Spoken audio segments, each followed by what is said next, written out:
Voici la présentation du CRT-1FP.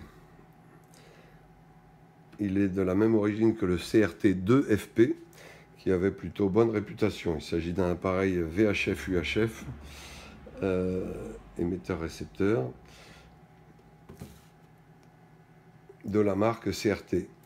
Vous avez donc l'appareil qui est monté sur une batterie de 2 ampères au lithium-ion. Voilà, donc 2000 mAh, 7 volts 2, batterie lithium-ion. Elle se verrouille à l'arrière de l'appareil, donc sur la glissière et sur la coque en aluminium de l'appareil, comme ceci. Voilà. On peut y fixer le clip ceinture qui est fourni avec, qui est un clip à ressort. Il est fourni également donc avec un chargeur de table rapide et intelligent qui charge la batterie en 2 heures, le transfo pour le brancher sur le secteur et une petite dragonne de transport. L'antenne se visse sur le dessus de l'appareil. Il s'agit d'une antenne de type SMA femelle, voilà, comme ceci, et donc sur l'appareil SMA mâle. Voilà. Sur le côté de l'appareil, on trouve sur le côté ici le double jack pour brancher un micro-écouteur, micro-parleur.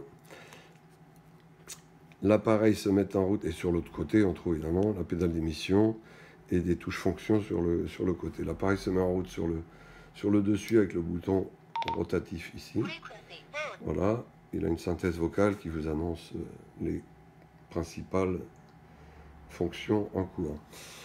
Donc il affiche la fréquence VHF, la fréquence UHF simultanément et il est en écoute sur les 2 bandes.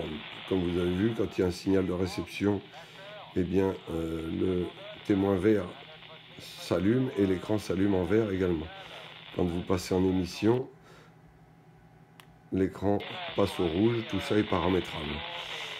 Donc il s'agit d'un appareil qui est assez complet puisqu'il a le témoin de batterie, le témoin d'émission-réception et de signal de réception tout en haut de l'écran, en haut à gauche, qu'on ne voit pas très bien ici, mais voilà. Et puis on sélectionne la fonction mémoire ou fréquence. Voilà. La bande A ou la bande B avec la petite flèche qui se met en face de la fréquence qui est en cours d'utilisation.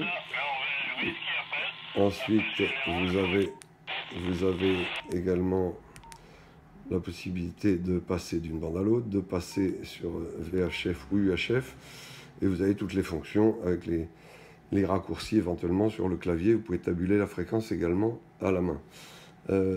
Pour passer dans les menus, vous appuyez sur la touche menu et vous faites défiler les menus, réglage du squelch, réglage du pas, etc., de la puissance, des codes CT-CSS, de la plage de fréquence large ou étroite, enfin il y a quantité de menus habituels, DCS, CT-CSS, etc., le Vox aussi, enfin il y a voilà, toutes les fonctions habituelles. Pour sortir, on appuie sur la touche Exit et après vous avez sur le clavier des raccourcis pour avoir certaines fonctions directement accessibles.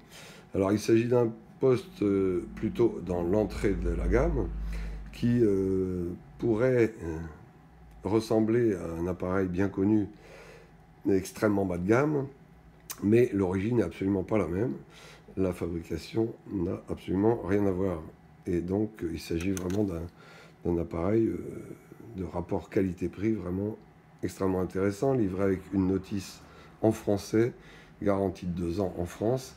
C'est donc un appareil qui se situe très bien dans l'entrée de la gamme. Il existe en différentes couleurs, donc nous l'avons présenté en rouge, mais il existe également en jaune, donc pour les gens qui veulent un appareil bien visible. Et il existe également en plus discret, disons, en gris anthracite, pratiquement noir. Voilà. Donc, le mode d'emploi, manuel d'utilisation en français et bien sûr dans la boîte avec un manuel en anglais et en français. Voilà, donc appareil très complet, à prix extrêmement intéressant.